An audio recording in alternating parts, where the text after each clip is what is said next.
You check your bank account on a Tuesday morning, not because you need to, because you can't help it. It's become a reflex, like checking your phone for messages that aren't there. The number you see isn't catastrophic. It's not zero. It's not negative. But something about it makes your chest tighten anyway, because you know what's coming. The rent on the 1st, the car insurance on the 8th, the credit card minimum on the 15th. By the time you get to the 22nd, you'll be back to watching the balance like it's a patient in critical condition. You make decent money. You know that. You're not complaining, because complaining feels ungrateful when you look at what other people are dealing with. But something doesn't add up. The math should work. The income is real. And yet every month you arrive at the same place, technically fine, psychologically broke. And the question that follows you around, the one you don't say out loud very often, is why? This feeling has a name. It's not a budgeting problem. It's not an income problem. It's not laziness, or poor discipline, or some character flaw you need to fix. It's a structural condition that millions of people with perfectly adequate incomes are living inside of right now, and most of them will spend the rest of their lives there without ever understanding why. Here's the first thing you need to understand. There's a difference between being broke and feeling broke. Being broke is a number. Feeling broke is a relationship with money that no amount of income can automatically fix, and most people who feel broke on decent incomes are suffering from the second one, not the first. The question isn't where did the money go. The question is why the money was never really yours to begin with. Think about the month you got your last raise. For a few days, maybe a week, you felt relief. You did the math in your head. Extra $300 a month. That's $3,600 a year. That's real money. That's the emergency fund you've been meaning to build. That's the credit card you've been meaning to pay off. And then something happened. Something so gradual you didn't even notice it. The raise arrived. And 2 months later, so did the new subscription, the slightly better gym, the apartment with the extra bedroom you justified because you could finally afford it, the dinner out on Thursday nights because you had a hard week and you deserved it. By month 4, the raise had disappeared, not into savings, not into investments, into lifestyle, into the soft expansion of what normal felt like. This is called lifestyle creep, and it is the single most effective wealth destroyer that no one talks about because it doesn't feel like destruction. It feels like progress. Every raise you've ever gotten was supposed to create margin, and every raise you've ever gotten was quietly absorbed by the upgraded version of your life that followed it. That pattern, repeated 5 or 6 times over the course of a career, is the reason people making $90,000 a year feel exactly as financially stressed as they did when they made $55,000 a year. The income grew, the pressure never left, because the baseline grew with it. Now here's the part that cuts deeper. Lifestyle creep doesn't just raise your spending, it raises your minimum. It raises the floor below which you cannot fall without feeling like you've failed. When you were making $55,000 a year, you lived in a certain apartment, you drove a certain car, you ate out a certain number of times per week. That was your baseline. That was normal. Then you made $65,000 and upgraded the apartment. New baseline. Then $75,000 and upgraded the car. New baseline. Each time you upgraded, you didn't just spend more money. You made it psychologically impossible to spend less. Because spending less now doesn't feel like saving, it feels like going backward. It feels like losing ground you fought hard to gain. So now you're trapped at the top of a ladder you built yourself, spending everything it takes to stay there, with nothing left over to build anything else. This is why the feeling of being broke doesn't go away when the income goes up. The income is not the problem. The baseline is the problem. Let's make this concrete. Meet Daniel. He's 36. He works in project management and earns $84,000 a year. 3 years ago, he was earning $60,000. He got 2 promotions, a salary negotiation that went well, and a cost of living adjustment that his company gave everyone. He did everything right. His take-home today is about $5,800 per month. His rent is $2,100 per month. He upgraded 2 years ago when he got his second promotion.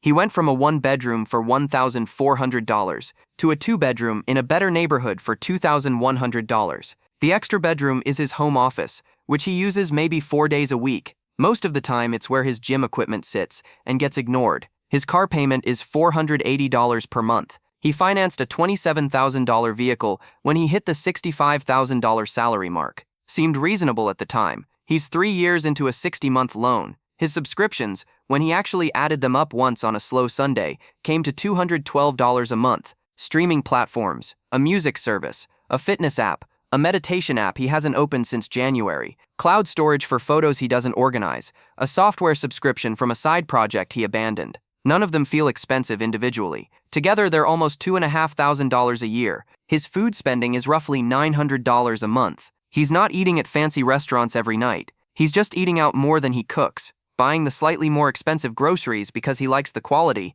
and doing the occasional takeout order on nights when he's tired and the kitchen feels like too much. Student loans, $310 a month. That's not going anywhere for another 6 years. Add it up. Rent $2,100. Car payment $480. Subscriptions $212. Food $900. Student loans $310. Insurance, utilities, phone, internet. Another $420. That's $4,422 a month in fixed or semi-fixed costs before Daniel buys a single discretionary thing. Before the birthday gifts, the weekend plans, the clothing, the home maintenance, the unexpected expense that always shows up in months that end in a Y. He's got $1,378 left. That's supposed to cover everything else. He's not saving. He has $1,100 in his savings account, which is less than 1 month's rent. If his car needs a new transmission tomorrow, it goes on a credit card. If he loses his job, he's got maybe 3 weeks before the pressure becomes unbearable. And here's the thing. Daniel doesn't feel like he's living extravagantly. He doesn't feel like he's making irresponsible choices.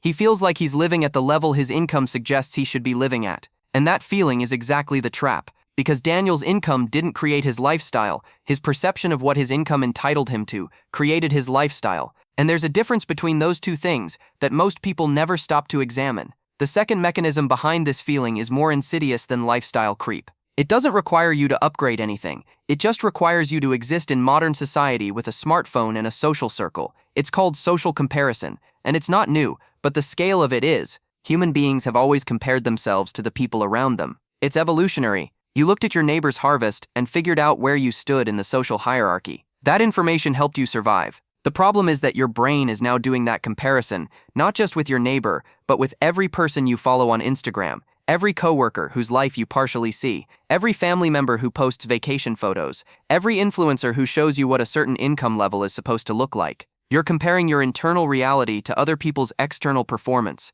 You're comparing your bank account to someone else's highlight reel, and every time you feel that gap, the one between where you are and where it looks like everyone else is, you feel poor, not because you are poor, because the reference point is broken. Your brain doesn't know the difference between someone who actually has money and someone who is performing having money on credit. It just sees the kitchen renovation and the vacation photos and the new car, and it registers, they have more than me. And that feeling, that chronic low-level sense of falling behind, creates a spending pattern that is almost impossible to interrupt without naming it first. You buy the thing not because you need it, but because it closes the gap for a moment. It makes you feel like you're at the level where you're supposed to be. The new phone, the dinner at the restaurant everyone's been talking about, the outfit that looks like you have it together. Every purchase is a brief answer to a question your brain keeps asking. Am I enough? Do I belong here? Am I falling behind? And every purchase that asks that question is a purchase that has nothing to do with money and everything to do with identity, which means no budget in the world is going to fix it, because budgets don't address the question underneath the spending.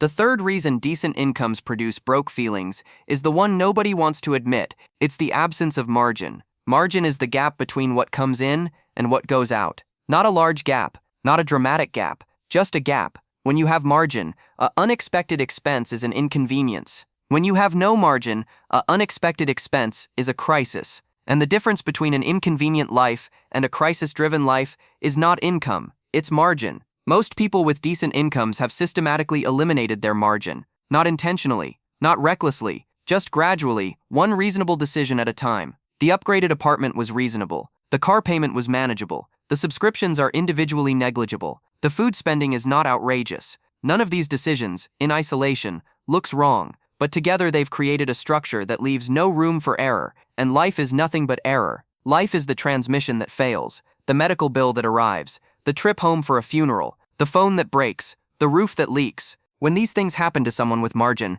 they write a check and move on. When they happen to someone without margin, they go on a credit card that charges 22% interest, which creates a new fixed cost, which compresses the margin further, which makes the next unexpected expense even harder to absorb. This is how financially stable-looking people end up in debt spirals, not through catastrophic decisions but through the slow elimination of buffer. And the feeling of being broke, that's what it feels like to live without margin, not the number in the account. The vulnerability, the awareness that you are one bad month away from a problem you don't have the resources to solve cleanly. That feeling doesn't care what your income is, it's purely a function of the distance between your expenses and your income, and if that distance is zero, you feel broke. even on $84,000 a year. The way out of this is not a raise. Daniel has gotten 3 raises. None of them fixed this feeling because he spent them before he got them. The way out is rebuilding margin consciously, which means doing something that feels wrong, pulling back the lifestyle to a level the income can actually support with room left over. Not dramatic room, not extreme frugality, just room. A month's expenses in a savings account, then 3 months, then 6. A recurring transfer to an investment account that happens before you see the money, so the lifestyle never expands to claim it. The lifestyle ceiling has to stop rising with the income. That's the whole game. That's all it is. Because here's what happens to Daniel if he stops upgrading and starts building. If he stays in the 2-bedroom apartment but doesn't move to the 3-bedroom when the next raise comes. If he drives the car he has until it stops making sense to repair it. If he cancels 4 of the 6 subscriptions he doesn't actually use. If he cooks 4 nights a week instead of 2. He frees up roughly $1,200 a month. That's $14,400 a year. Into a Roth IRA, into an index fund, into the high-yield savings account that becomes the emergency fund, that becomes the thing that makes him feel financially stable for the first time in his adult life. He doesn't make more money. He just stops letting the lifestyle consume every dollar before it can do something useful. The feeling of being broke on a decent income is not a mystery. It's a consequence. It's the consequence of a lifestyle that grew as fast as the income,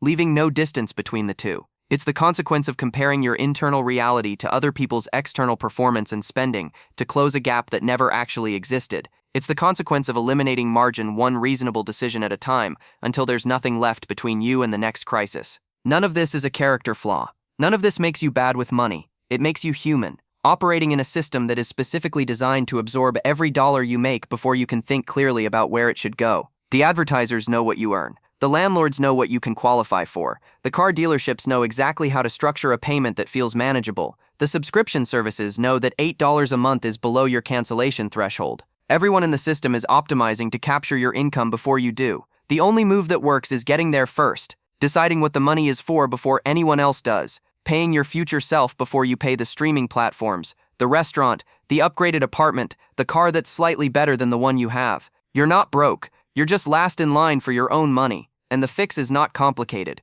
it's just uncomfortable. Stop being last.